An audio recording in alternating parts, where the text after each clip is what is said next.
Gauteng has spent more than 70 million rand on a dilapidated construction site. The Sebokeng driver's license testing center remains incomplete 8 years later. The province says it would need another 90 million rand to complete the project. The delays have been a devastating impact, or had a devastating impact, with civic organizations demanding for answers. Newzroom Afrika's Dilapidated filed this report. This is a site worth 70 million rands, at least according to the funds allocated to the construction of this project. This was meant to be the Sebokeng driver's license testing center. Nothing is in place. The roof is falling, windows gone, pipes still piled up on the ground.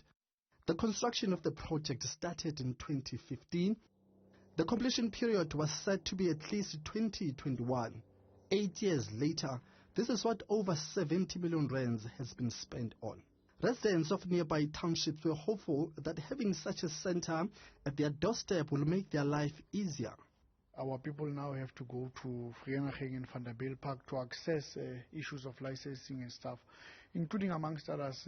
We had relied on this particular building on economic spin-offs. As you can see that we are living in a poverty-stricken area, and unfortunately the non-completion of this project has affected households, business people, including amongst others the entire residents of Sedibeng. Residents will have to continue making their long walk to their nearest towns. On average, they spend at least 100 rands on public transport. The facility has been vandalized, slowly falling apart. Why has this been allowed to happen? Where are the oversight structures from the provincial legislature? If you check, you begin to ask yourself, why has this facility been vandalized? Yet there are security companies who are stationed here, who are paid millions, yet this place has been vandalized. So there's so much that we can also do with regards to that. But as I said, if those who are in charge are incompetent, there's nothing that we can do. Civil movements believe that the heads must roll. Sanko says there can be no excuse for the poor workmanship on this project. 78 million is a huge money. We need to know what happened about that 78 million that was spent here. So people have chowed that money, put them in their pocket. So the engineers that are representing the government, they are a syndicate, they are a cartel of stealing our money. So therefore they must come, all of them, in account. Contractor, engineer, officials, MEC, whoever who is in charge of this department must account to the community. The provincial government pointed out that poor workmanship caused the delays. They alleged that a contract was terminated with the principal contractor. However, plans are already in place to resume work on the project. This will need a whopping 97 million rands. On the 25th of July, we had a meeting whereby a presentation was made that the provincial government is in the process of completing this project. With a budget of 97 million. It's a project which will take about 18 months.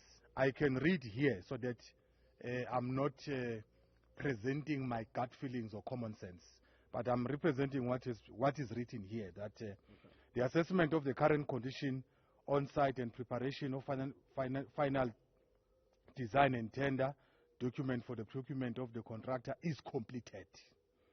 Business case for funding has been approved. The project estimated as follows: cost 97 million, construction phase 18 months. However, this does not explain why it has taken so long for the government to act. It also does not explain what action has been taken against the previous contractor. So 97 million rands will be spent in addition to the 78 million rands already spent? Citizens will have to wait 18 more months to access license-rated services. Services they've been hoping to get for the past 8 years. For Newzroom Afrika on Channel 405, I'm Dilapidated in Sebokeng.